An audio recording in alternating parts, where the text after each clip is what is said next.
Bueno,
en este momento estamos con la compañera Nicole Drovili,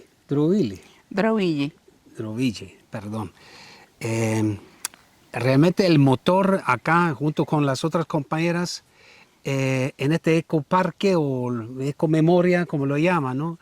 Y entonces quisiera preguntarte, Nicole, ¿de dónde surge la idea de este parque? Sabemos que se encontrarán algunas compañeras familiares de los detenidos desaparecidos, de los compañeros ejecutados durante y después el golpe de Estado en Londres. Justo cuando estuvo el dictador allá, se quedó un poco atrapada por un tiempito, pero después su comadre, Margaret Thatcher, lo dejó salir, aunque también había una decisión de algún tribunal allá en España de que lo querían también enjuiciar allá por los asesinatos de unos sacerdotes españoles que estuvo también como se llama, en Chile durante esos días dramáticos, el 11 de septiembre y los días después. Cuéntanos, ¿dónde surgió la idea y cómo fue que realmente se hizo este parque inmenso? Lo que entiendo son casi 5 hectáreas, algo así, ¿no? 5.3. Sí. Sí, bueno, nosotros, un grupo de exiliados activos en Gran Bretaña, en Londres específicamente, que claro, incluimos familiares, expresos políticos, exilio forzoso. Estábamos ya trabajando y estábamos ya haciendo actividades, nunca dejamos de hacerlo, independientemente que terminó la dictadura, porque nunca se logró la justicia. Y finalmente tuvimos este regalo, que fue que Pinochet llegara a Inglaterra y fuera detenido por esta orden del juez español, y eso fue un milagro, en realidad. Durante ese proceso nosotros creamos el Piquete de Londres, que estuvimos en la calle sin parar por 503 días. 503 días. 503 días fueron los días que estuvo el dictador preso, que a todo esto serían los únicos días que él estaría preso en su vida. Finalmente las cosas sucedieron como tenían que suceder y la Concertación salvó a Pinochet, porque nosotros todos sabemos que hubo un pacto entre los militares, la derecha y la Concertación para, digamos, que Pinochet dejara el gobierno primero. Hay que entender de que cuando Pinochet llegó a Londres, él era senador vitalicio y él era comandante, tenía un rol militar, excomandante, y tenía todo el apoyo, no solamente de los militares, pero del Estado también. Totalmente protegido. O sea, Pinochet nunca fue juzgado. No. Cuando, unos meses después de que asumió el gobierno de la Concertación, algunos senadores pusieron una hicieron una denuncia, digamos, para que Pinochet fuera juzgado, y la Concertación en masa apoyó a Pinochet para que no fuera juzgado porque era parte de este pacto. Este pacto obviamente tuvo una gran crisis cuando estuvo detenido Pinochet, y finalmente la Concertación lo salvó, lo llevó a Chile y nunca fue juzgado. El exilio siguió activo y creamos dos grandes iniciativas que están vivas hasta el día de hoy. Una fue Memoria Viva, que es el único archivo de violaciones de derechos humanos durante la dictadura que existe en la web, no hay nada más. Tiene todas las víctimas, los criminales, centros de detención, etc. Y tiene más de 5.000 visitas al día. Y paralelamente a eso, armamos Ecomemoria, que era una manera de responder a la destrucción que había hecho la dictadura y que la Concertación no había parado, de la naturaleza en Chile durante la dictadura, de la falta de protección, ¿no es cierto?, de destruir bosques enteros para vender astillas a Japón, digamos. Entonces nosotros creamos este concepto que era un árbol por cada detenido desaparecido, por cada ejecutado político. Pero estábamos en Inglaterra, por lo tanto hicimos una primera etapa que era un bosque virtual, y se plantaron más de 200 árboles en diferentes lugares del mundo, árboles nativos del lugar y dedicados a víctimas de los grupos que plantaron estos árboles. Árboles que todavía en su mayoría están vivos, maravillosos, a través del mundo. Y bueno, en el 2008, ya que algunas personas habían vuelto a Chile, compramos este terreno porque nuestra idea era realmente que fuera un bosque real y que estuviera en Chile. Entonces adquirimos este lugar en Curacautín, 5.3 hectáreas, en la precordillera, con una vista al volcán, un lugar maravilloso y cerca del pueblo de la ciudad de Curacautín. Pero nos costó bastantes años poder realmente concretar esto y empezar el proceso, porque habíamos pocas personas aquí y estábamos todas insertas en la sociedad, no podíamos hacerlo en forma práctica, pero nunca perdimos el norte y seguimos recaudando dinero, aportando para poder hacer ese proyecto algún día. Y ese proyecto se concretizó el 2023. ¿El 11 de septiembre? No, empezamos muy temprano en el año. El 6 de mayo lo lanzamos aquí con la plantación de 15 maitenes. Este es un bosque original en este lugar de maitenes, robles y raulíes. Nosotros plantamos 15 maitenes en forma simbólica, un árbol muy grande, maravilloso. Y de ahí en adelante empezamos a plantar. Diseñamos el parque junto con la ayuda de muchos voluntarios locales y de la Araucanía. Hemos estado plantando árboles donados por organizaciones, donados por personas.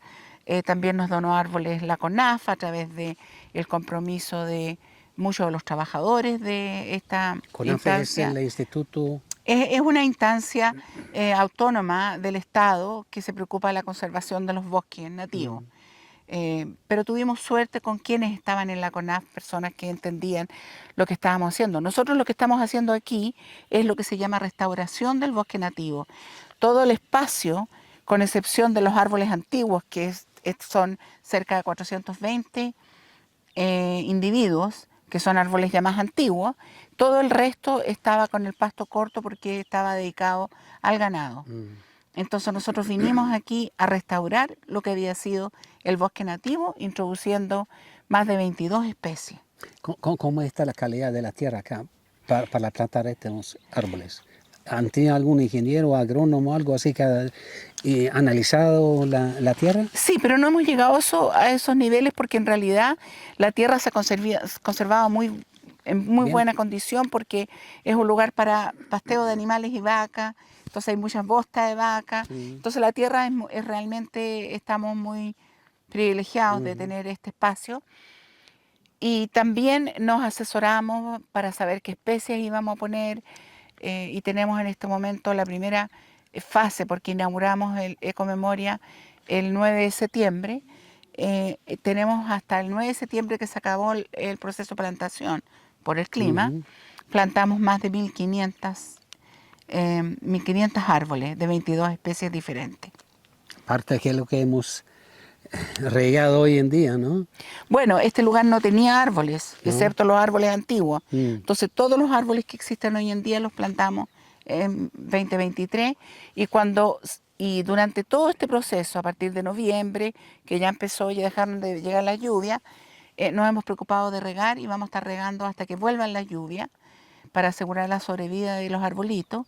Y luego viene el proceso de la plantación del resto de los árboles para completar 3.106 árboles, que corresponde específicamente a la lista que tiene y que manejamos nosotros en Memoria Viva, que ustedes saben es una organización autónoma, voluntaria, pero que tenemos un registro de las víctimas fatales, en este caso desaparecidas y ejecutadas de la dictadura, que es infinitamente más preciso que el que tiene el Estado.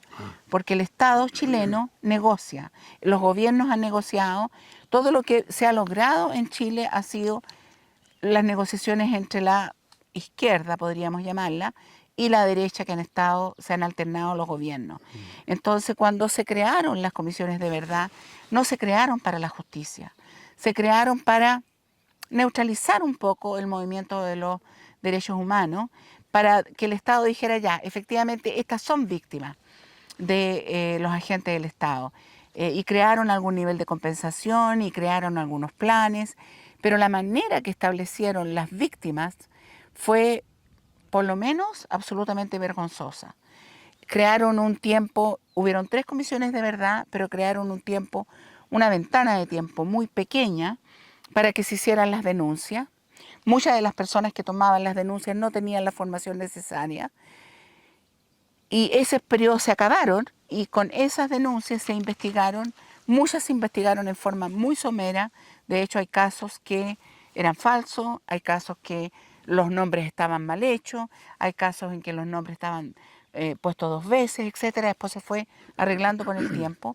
Pero como el peso de la derecha era tan grande en esas comisiones, porque era la relación entre la derecha y la Concertación, se llegaron a unas figuras espurias, como por ejemplo víctimas de la violencia política, que no existe en ningún lugar, porque las víctimas son víctimas de violaciones de derechos humanos, y las violaciones de derechos humanos las cometen los agentes de Estado. No existe otra cosa. No. Todos los otros crímenes son crímenes comunes que tiene que establecer y que tiene que hacer el Estado en su administración de la justicia.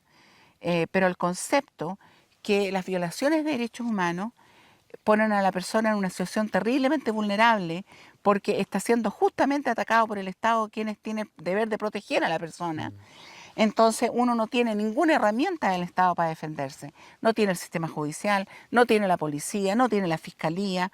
Entonces ellos nunca entendieron, no quisieron entender, porque la negociación política fue más importante, el no enojar a la derecha, que las víctimas de violación de derechos humanos tenían que ser las víctimas de violación de derechos humanos por agentes del Estado. Esta categoría, violencia política, era para agregar un montón de casos que en ningún caso hubieran estado dentro de eso. Por ejemplo, muchos militares que murieron por balas de sus propios compañeros, porque ustedes saben que cuando el ejército y las diferentes fuerzas armadas salen a la calle el 11 no tenían mucha preparación. No. Entonces había generaciones que no habían peleado. Entonces hubo muchas personas, muchos militares, conscriptos que murieron por negligencia, por abuso de poder de los mismos agentes del Mandos. Estado, y que por lo tanto, pero sin embargo, ellos no los nombraron víctimas de violaciones de derechos humanos por agentes del Estado, porque no quisieran que pareciera los militares como los victimarios. Entonces los nombraron, dijeron, hay tanta violencia en este momento, como si la violencia hubiera sido ejercida por alguien que no fuera el Estado, que todas estas víctimas las vamos a poner como violencia. Y pusieron todo, o sea, pusieron casos que realmente son inaceptables. Nosotros en Memoria Viva hemos hecho un estudio exhaustivo de cada caso y también hemos agregado casos que no han sido calificados por el Estado, porque el Estado políticamente no ha querido calificarlo, como por ejemplo crímenes que ha ejecutado una persona que fue comandante en jefe de las Fuerzas Armadas, Sheire, que hoy en día está preso, pero que en ese tiempo fue nombrado por la Concertación y tenía el apoyo de la Concertación. y un crimen que él había cometido con unos niños en un lugar y otro crimen con la caravana de la muerte, no aparecía porque no se quería tocar a esta persona. Entonces, nosotros hemos hecho un trabajo exhaustivo en Memoria Viva. Si nosotros no tuviéramos ese trabajo, no podríamos hacer Ecomemoria, porque no tendríamos una lista definitiva de las víctimas. Las listas que maneja el Museo de la Memoria son extremadamente poco rigurosas y está basada también en las comisiones de verdad que fueran llevadas sin ningún profesionalismo y con mucha negociación política. El Instituto Nacional de Derechos Humanos ni siquiera ha establecido una propia lista hasta ahora. Hasta el día de hoy se descubren los errores en los nombres. Entonces, esto es importante porque para nosotros Ecomemoria y Memoria Viva son dos iniciativas que trabajan juntas en perpetuar la memoria de nuestras víctimas, perpetuar la memoria de los crímenes, que a todo esto en su mayoría no han sido juzgados o han tenido penas irrisorias. Entonces, por eso para nosotros es tan importante Ecomemoria y estamos tan extremadamente felices de poder concretizar esto. Disculpa de interrumpir. Permítame preguntarte entonces sobre este tema. Hace algunas semanas apareció la sentencia de 20 años de cárcel a unos militares, y yo no me acuerdo si era algún comandante o sea, mando medios en el caso de los quemados, Rodrigo Rojas y Carmen Gloria Quintana.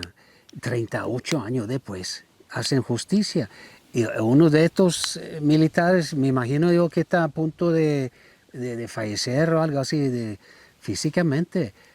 Entonces, ¿dónde está la justicia en un caso tan claro que fue esa patrulla que el 2 de julio de 1986 terminó con Rodrigo Rojas, quemado a vivo, muerto, y Gloria Quintana a 70% de quemadura, y yo no me acuerdo, 50 cirugías que tenía que pasar, y ese trauma psicológico que una jovencita muy linda de 18 años que tuvo que pasar el resto de la vida, 38 años para hacer justicia. ¿Y qué justicia es eso? Bueno, es que nosotros tenemos que entender también de que la Concertación negoció con los militares y con la derecha esta situación de administración de la justicia. De hecho, fueron los familiares de víctimas quienes hicimos campaña por muchos años para poder lograr que el Poder Judicial estableciera jueces especiales para casos de derechos humanos, porque no había. Antes cualquier juez veía los casos, no tenían la experticia, no tenían el interés, y nosotros hemos logrado a raíz de eso y a raíz de estar permanentemente mirando el proceso, hemos logrado que hoy en día, o los últimos, yo diría 15 años, hay jueces extremadamente competentes y comprometidos con la justicia, pero resulta que nosotros estamos lidiando con un problema del cual no tenemos ningún control. Primero que nada, la justicia, el llevar a juicio un caso, por el principio de lo que es la administración de justicia, los casos se abren contra los posibles responsables. Si se va estableciendo a través del caso y la investigación que identificar a los posibles responsables, pero los posibles responsables están muertos, el caso no puede continuar. No.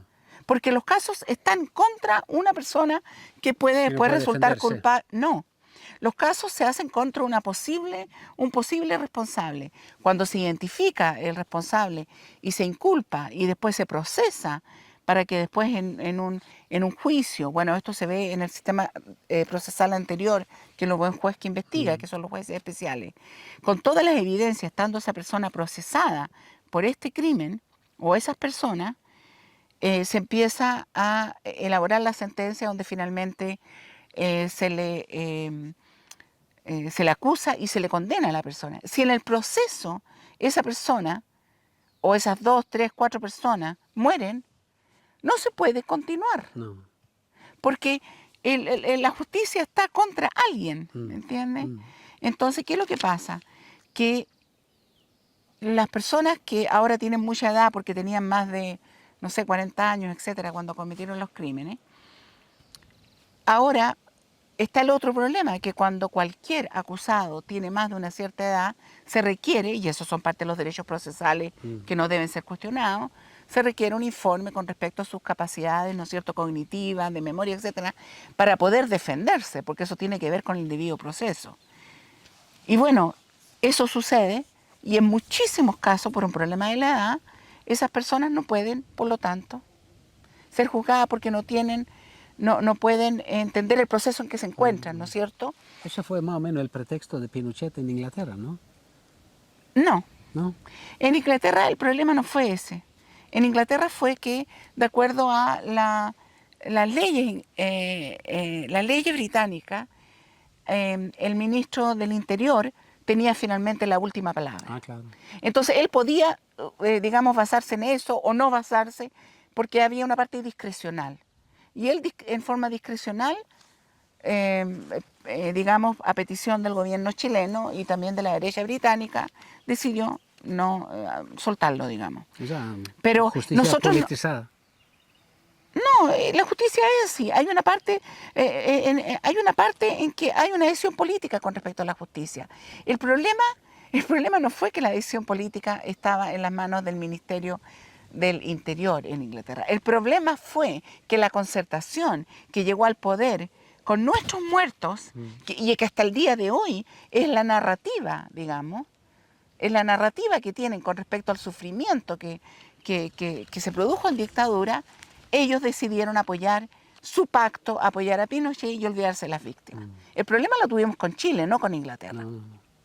Entonces, volviendo a esto, cuando uno no puede negarse al hecho de que hay derechos procesales de la persona que está siendo acusada de algo, hay un debido proceso que implica que la persona acusada tiene defensas, tiene acceso a un abogado, tiene la ayuda de la ley en el sentido para asegurarse que no hay discriminación, que no hay, etcétera. Ese no es el problema. El problema es que los juicios se han demorado todos estos años y eso ha sido una decisión política, porque los gobiernos de la concertación nunca han puesto dinero en el sistema de justicia para decir los casos de violaciones de derechos humanos toman prioridad. O sea, destinemos no sé, 14 jueces especiales, determinemos 100 jueces especiales a través de todo Chile y que estén preferentemente usando eso. Porque a la concertación, los militares y la derecha en Chile tienen los tres el mismo objetivo, que es que nos muramos los testigos, los familiares, los criminales. Y se acaban los casos. Mientras tanto existe el pacto de silencio. Sí, pero el pacto de silencio, o sea, De los militares, ¿no? obviamente los militares no van a decir que hicieron estos crímenes. O sea, el pacto de silencio no es realmente tan importante porque igual se puede ejercer la justicia. Sí. Hay suficientes evidencias. Pero no hay suficiente dinero que el Estado, ni ningún gobierno en la concertación, ha puesto para decir esto es prioritario ya. ¿Por qué hoy en día tienen un plan de búsqueda y por qué hoy en día están obligados a eso? Porque firmaron la Convención contra la desaparición forzada, están obligados. ¿Pero por qué lo tienen ahora? ¿Por qué no lo tienen hace 20 años? Entonces, no, yo creo que los familiares de detenidos desaparecidos y ejecutados políticos no hemos recibido ninguna ayuda de los gobiernos de la concertación y eso incluye los gobiernos estrella de Michelle Bachelet y de Boris, quienes sin ninguna duda están extremadamente empáticos al sufrimiento de los familiares y de las víctimas, pero han actuado exactamente igual que la derecha. Entonces nosotros, ¿qué tenemos que hacer nosotros como familiares, como exilio activo, como expresos políticos o como personas conscientes de esta sociedad? Tenemos que asegurar que la memoria existe, pero la memoria no es la memoria de los monumentos, no es la memoria de los monolitos, no es la memoria de una cintita, es la memoria crítica, es la memoria que cuestiona la impunidad, que es lo que se nos ha impuesto a través de este sistema post-dictadura que nunca derrocó la dictadura. Entonces, esa es la situación. Nosotros, ¿por qué tenemos que memoria? Y uno puede decir, ay, qué romántico, estos maravillosos árboles, y recordar la memoria de estas víctimas, gente maravillosa, etcétera. Pero nosotros también estamos diciendo, estamos recordando la memoria de las víctimas, pero estamos también haciendo hincapié en cada momento que en Chile no ha habido justicia. ¿Y por qué lo estamos haciendo nosotros? Con nuestro dinero, con las donaciones voluntarias de la gente que está interesada en esto, los familiares. Porque esto no se ha hecho. No se ha hecho porque esto al final quiere ser una placa que al final nadie va a saber lo que fue. Y eso es. Nosotros no lo vamos a permitir. Estamos haciendo un bosque que nosotros vamos a establecer que después de 50 años, cuando nosotros no estemos, se siga gestionando y siga educando y siga mostrando que en Chile nunca hubo justicia y que Chile abandonó a estas víctimas, que estas víctimas sobraban en Chile. Y no solo sobraban en la dictadura, sobraban en los gobiernos donde los presidentes y las presidentas van a actividades el día 11 y le caen lágrimas. Exactamente. Y como nosotros, o sea, lo que vimos esta semana también en el proceso contra los dos imputados, un lonco y un verquén del pueblo mapuche, dos líderes muy destacados, que realmente a mí me impactó de una delegada del presidente Boric, vino y sentarse al lado del fiscal y ser prácticamente la jefa del fiscal y además exigiendo 10 años de cárcel. El fiscal tuvo la timidez de solamente exigir 8 años, pero la señora enviada especialmente de Boric, del Ministerio del Interior, exigía 10 años y con un tono muy agresivo y no entendí cómo un poder judicial puede ser tan subordinado, que tiene que estar en cualquier país en el mundo un ente totalmente independiente, autónomo en relación con el Estado. Nosotros aquí también de tierra de Mapuche, estamos cerca, ¿cómo se llama? La región o comuna Lautaro, y también hemos visto cómo es la explotación del bosque, cómo están esos feos eucaliptos con una distancia, yo no sé, creo que menos de 2 metros, o sea, rectos arriba, no tiene ramos naturales, no tiene hojas, eucaliptos que huele tan rico, que tan bien por el cuerpo a bañarse con agua caliente y hervida, con las hojas del eucaliptus, es súper importante para la persona que tiene problemas con la piel, por ejemplo, ¿no? Pero esta zona podría ser tan rica, pero aquí están los consorcios forestales también explotando o soportando justamente la tierra, mientras ustedes están implantando entonces el árbol histórico de la región. ¿Cómo va eso? Usted me imagino que jamás iba a pedir donaciones por parte de los consorcios forestales para hacer este parque. O sea, lo que pasa es que el problema es la explotación indiscriminada e intensiva, porque hay una manera también de explotar alguna parte del bosque para que sea, por ejemplo, para leña, que es muy importante en el sur, o para construir madera, o un pino que crezca rápido para construir casas, pero hay que hacerlo en forma sustentable, hay que hacerlo mientras tanto se restaura un bosque nativo, se cambia de lugar, hay maneras de hacer las cosas, pero Chile se entregó al mejor postor, Pinochet regaló todo y la concertación no ha cambiado. No. O sea, los forestales tienen su propia policía y el gobierno de quien sea no se mete con las forestales, no se mete con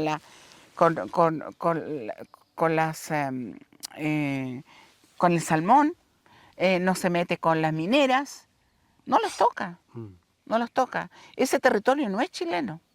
Entonces, nosotros, obviamente para nosotros es importante el bosque nativo porque los árboles nativos tienen características específicas. Primer punto, una vez que ya se fortalecen después del primer año, segundo año, después no necesitan nada, porque están adaptados, vienen del mismo tipo de tierra y todo, tienen una relación entre ellos, hay una diversidad que se da en el bosque nativo, hay un sotobosque, porque el bosque nativo no impide que crezcan abajo diferentes especies arbustivas, plantas, qué sé yo. Entonces se va creando un ecosistema. Los bosques nativos son ecosistemas donde están los pajaritos, están las mariposas, están las abejitas, los insectos.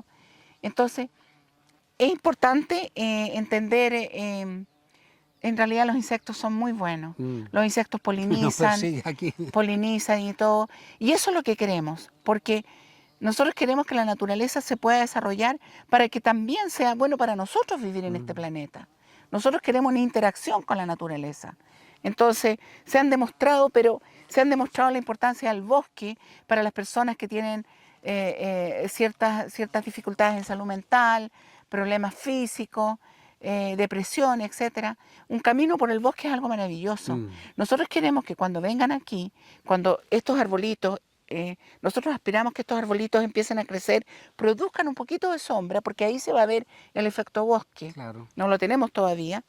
Y obviamente va a ser más fácil, por lo tanto, y menos de necesidad de agua para para los nuevos árboles, pero que sea un lugar, hemos hecho sendero, de manera que la gente pueda pasear con su familia, puedan aprender los nombres de las especies nativas, puedan conocerlas, ¿no es cierto? Puedan sentarse aquí, puedan tener su picnic, puedan venir a leer, etcétera, vengan a escuela. Y se enteren también del pasado reciente de nuestro país, se enteren de estos crímenes horrorosos que tomaron lugar, del tipo de personas que asesinaron, que eran personas que entregaron mucho a la sociedad, ¿no es cierto? Entonces, queremos esa interacción y queremos que sea público y que sea gratis. Entonces, en este momento, claro, tenemos que resolver un montón de cosas, tenemos mucha necesidad económica, porque esto está solamente en base a donaciones, pero también todo nuestro trabajo es una donación también. Sí, sí, sí. Y confiamos que en la medida que esto vaya creciendo, la gente se emociona. La gente que ha venido a verlo aquí, que han venido gente de otros países, han venido gente de otras regiones, yo creo que nosotros como tal no nos damos cuenta de lo maravilloso de este lugar como lo hacen los visitantes, que llegan y ellos están muy emocionados. Es impresionante ver 3 diferentes montañas de nieve. Yo no sé si también son medio volcanos, ¿no? Pero Son volcanes. Son volcanes.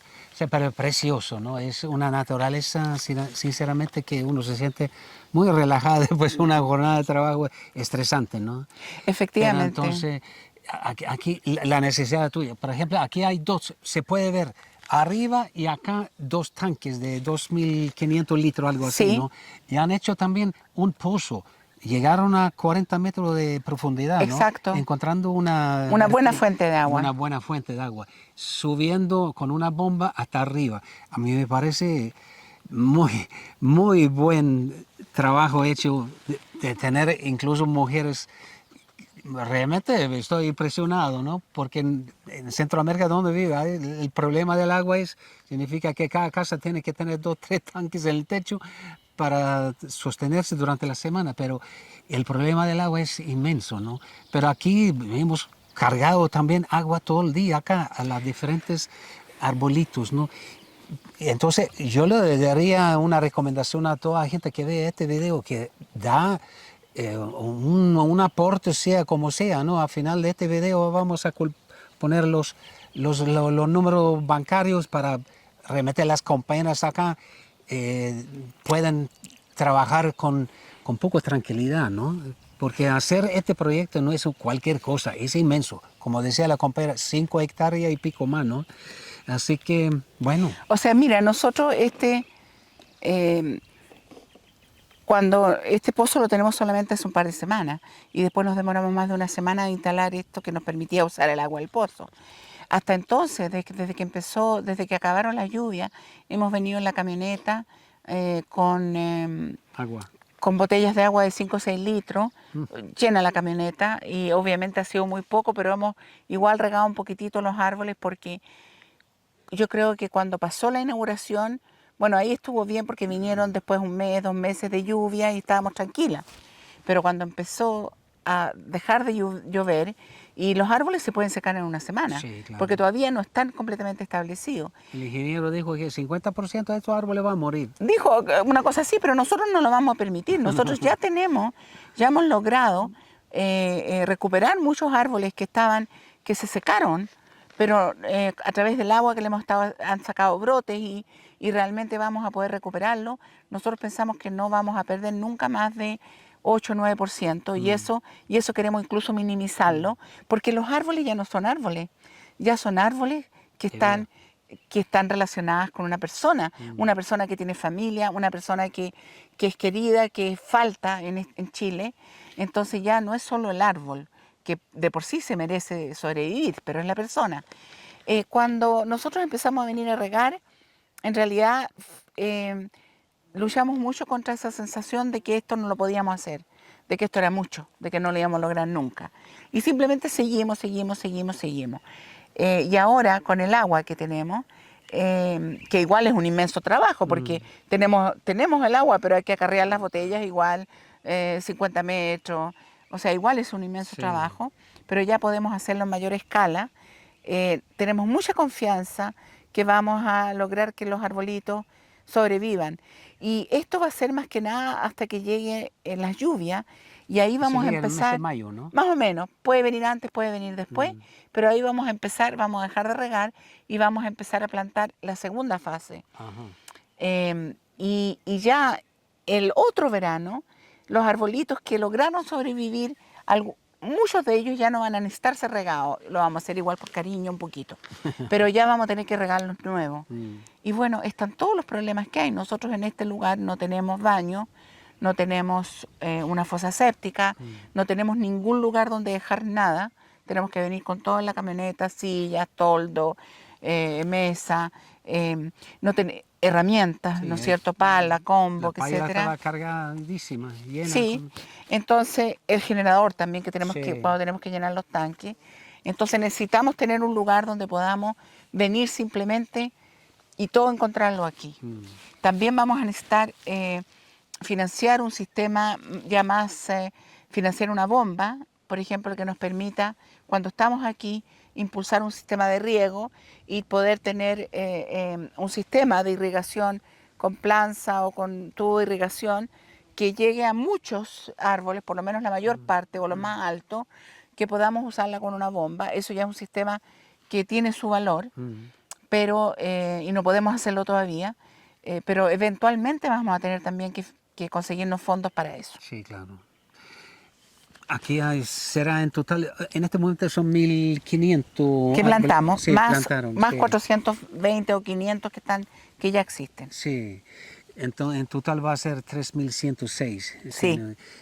Y la gente se siente un poco emocionante cuando uno pasa árbol por árbol acá, viendo el nombre, apellido, la fecha, la detención, la desaparición o ejecución del revolucionario de esa época, que era solamente un chileno más que quería cambiar el país. Exacto. De ese país tan injusto, que hoy en día parece que es más injusto que nunca. Exacto. Y entonces eso le da, remete, por eso le recomiendo a todo el mundo que venga por acá.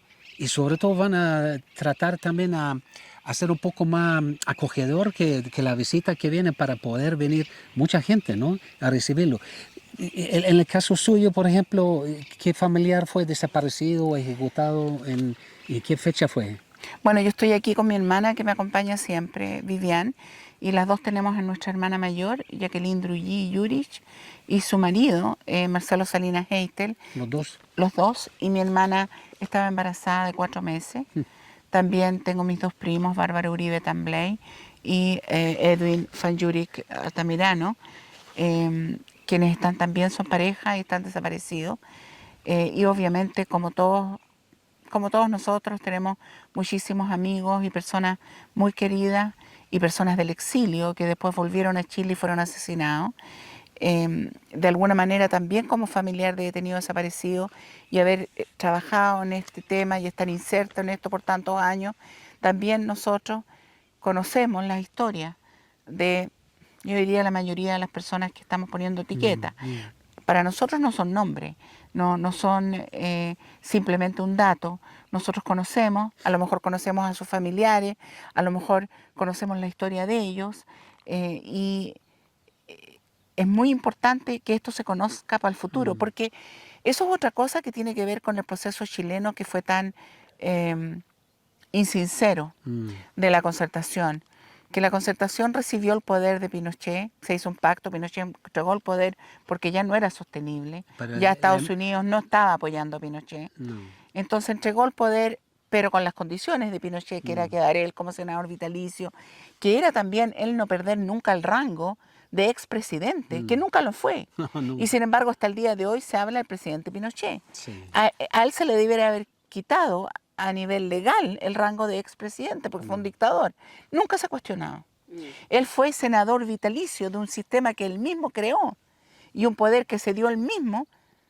Cuando se eliminó los senadores vitalicios, debiera haber habido algo específico que indicaba que él no tenía el honor de haber sido un senador porque él se había determinado al mismo.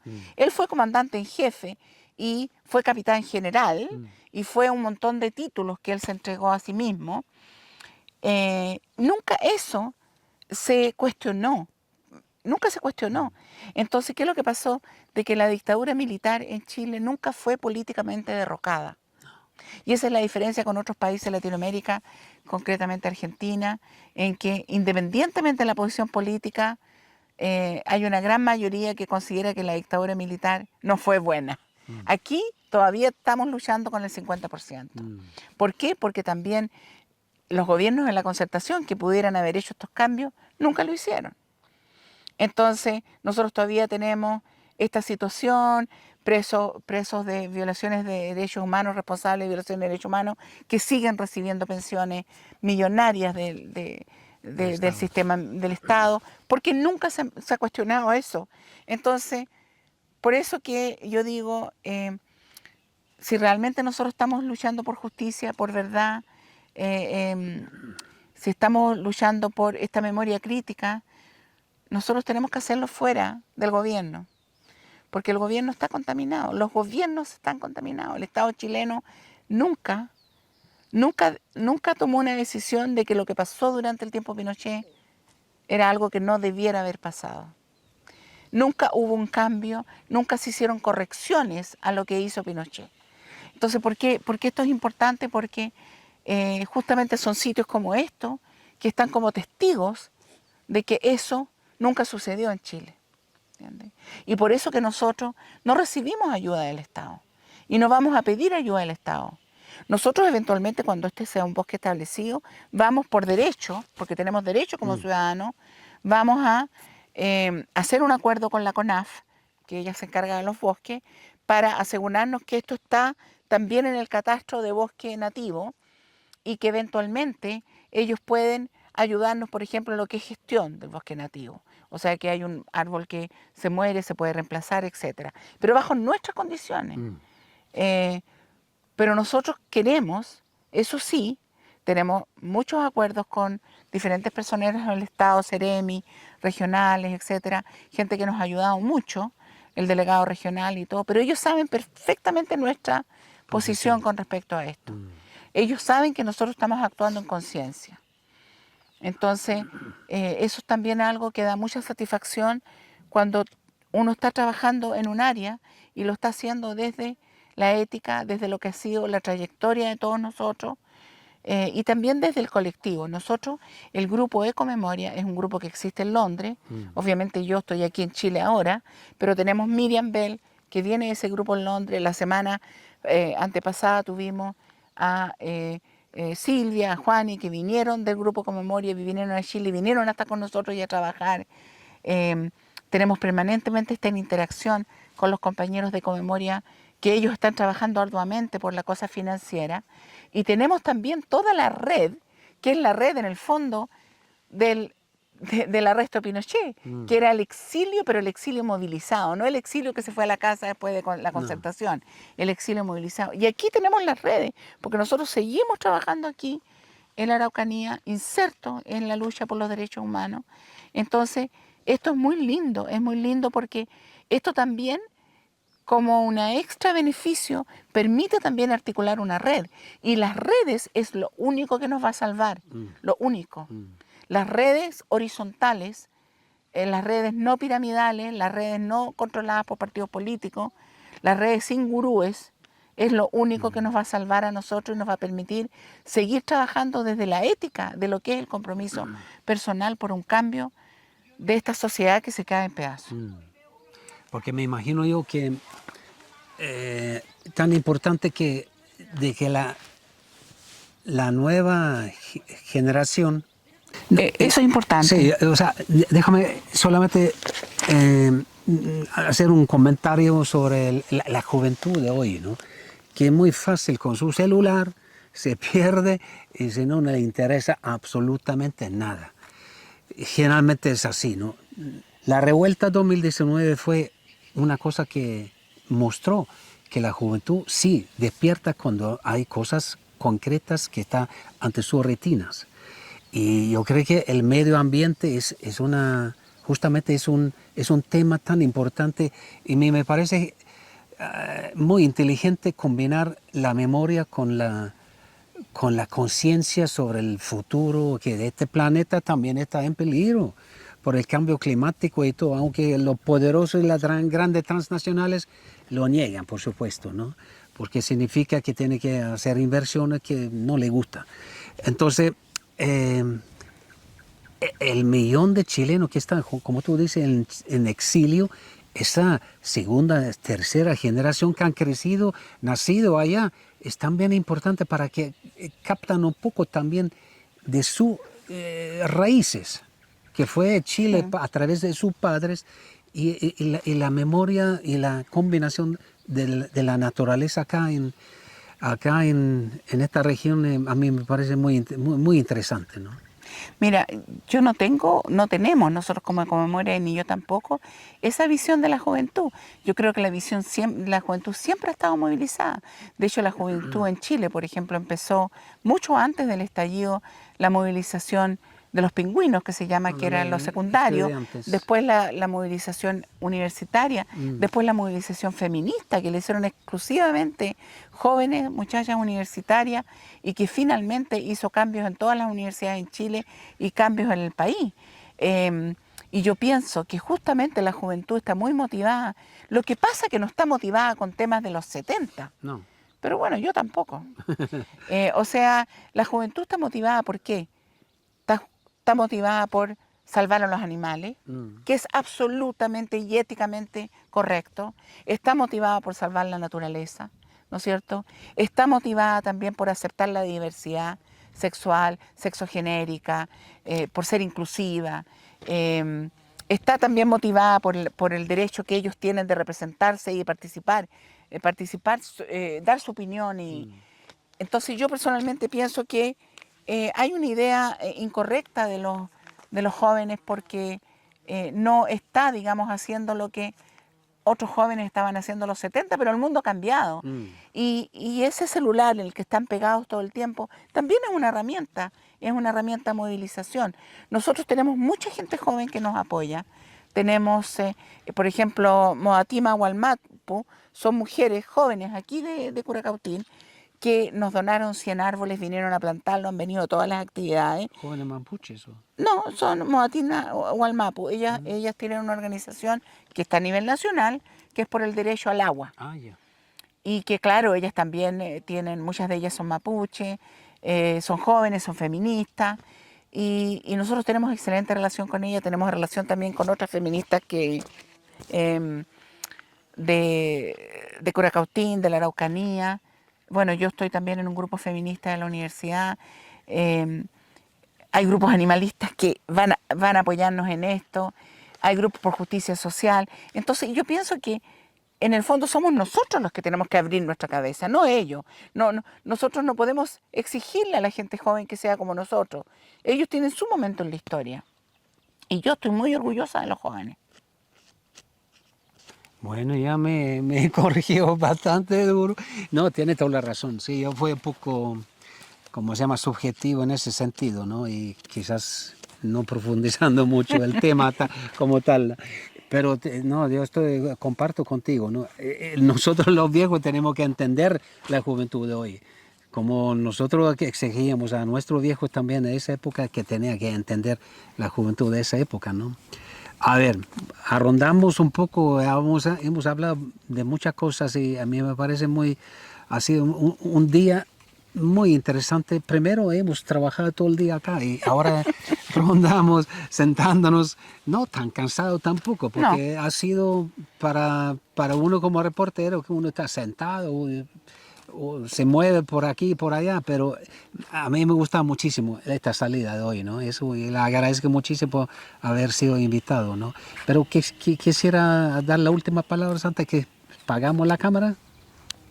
Bueno, nosotros agradecemos a cada una y cada uno de las personas que, primer punto, nos han ayudado económicamente, ya sea con adoptar un árbol, que son 10.000 pesos, o 10 libras, o 10 dólares, o ayudas mayores que han hecho algunas personas, o menores incluso, o ayudas que nos han hecho como venir aquí a ayudarnos a regar, o personas que nos han facilitado cosas, o personas que nos han ayudado con conocimiento. Nosotros tenemos un topógrafo que nos ha ayudado, una ingeniera civil que nos ha ayudado, un ingeniero forestal. Estos proyectos no pueden hacerse solos, estos proyectos son colectivos y envuelven muchísimas personas. Entonces, estamos agradecidos de cada uno de ellos, pero tenemos que decir que no es suficiente, necesitamos más porque la escala de este proyecto es muy grande y nosotros no solamente no tenemos el financiamiento, sino que no tenemos el tiempo tampoco. No, claro, Entonces, cada uno tiene su trabajo. claro, no tenemos el tiempo, entonces nosotros tenemos una página web que la estamos rediseñando, que es www.ecomemoria.cl. También tenemos Instagram, Twitter y Facebook, que es Ecomemoria también. Instagram es Ecomemoria _CL por Chile. Y que pueden, pero nos van a encontrar, ya Sí, estamos sí. encontrables. Al final de este video ahí colocamos toda la dirección Sí, para que la gente pueda entrar. nosotros también vamos a pedirles que justamente al final del video poner los detalles de nuestras cuentas y no hay aporte mínimo y no tiene que ser regular tampoco. Y lo que sí tenemos que decir que nosotros los gastos privilegian, en este momento nosotros estamos privilegiando casi en un 90% regar los árboles y también estamos con estos proyectos de hacer 2 bañitos que puedan servir públicos para cuando hagamos eventos, porque también sabemos que las personas adultas mayores, personas van a venir con niños y bueno, también queremos darle un mínimo de comodidad a las personas. Y después finalmente tenemos una situación con el camino de acceso, que son 905 metros, que nosotros no podemos hacer el camino y ponerle ripio, porque es una cantidad de dinero que está fuera de escala, y estamos tratando de conseguirnos ayuda, pero igual vamos a tener que poner un poco ahí lo que sea necesario, porque en el invierno no tenemos acceso. Entonces tenemos un montón de cosas que tenemos que resolver, y confiamos en que las personas que se emocionen como nos emocionamos nosotros con este proyecto nos ayuden, también en el entendido que nosotros somos una organización que nos formamos hace muchísimos años y que las personas que constituimos esta asociación que nos formamos el 97 junto con Memoria Viva, nosotros estamos también siendo activas en el área de derechos humanos, justicia, lucha contra la impunidad desde los 70. Somos personas que tenemos trayectoria, que tenemos redes, somos personas conocidas, somos personas correctas y nos hacemos cargo de lo que estamos haciendo y finalmente cualquier persona se puede acercar a nosotros y preguntarnos cómo estamos gastando el dinero. Y después eso lo vamos a poner en la página web. Así que agradecemos todo tipo de apoyo y por supuesto los invitamos cuando quieran venir, que se contacten con alguno de nosotros, que vayan al sitio web, que vayan a Instagram, vamos a poner el calendario de las visitas que vamos a hacer nosotros para si ustedes quieren venir y coinciden un día, nos contacten anteriormente para decirles cómo venir y poder también conocerlo. Y muchas gracias Dick, muchas gracias Juan. Bueno, sí, es una excelente invitación. Los sábados generalmente vienen por acá, ¿no? Y bueno, cargando agua, ¿no? Entonces, eso es para las víctimas y para el futuro y para la naturaleza. Así que muchísimas gracias, Nicole. Ahí seguimos en la brecha, como dicen, ¿no? Muchas gracias.